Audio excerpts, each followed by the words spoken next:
Kepala Perwakilan BI Sumsel Hari Widodo mengatakan pihaknya berusaha mengembangkan ekonomi syariah di Sumatera Selatan karena belum tergarap secara maksimal.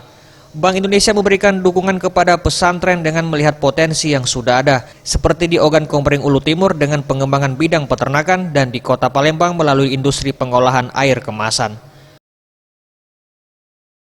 Kemarin kita juga baru saja memberikan bantuan kepada salah satu pondok pesantren di Palembang ini, Mukimus Sunnah, untuk kemandirian ekonomi. Karena Mukimus Sunnah ini adalah salah satu pondok pesantren terbaik yang memperoleh prestasi ketiga terbaik waktu kita mengadakan Festival Ekonomi Syariah Sumatera.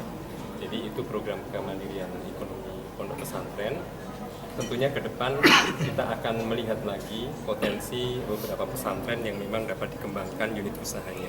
Oleh karena itu, Bank Indonesia saat ini sedang melakukan pemetaan pondok pesantren mana yang memiliki unit usaha dan memiliki potensi.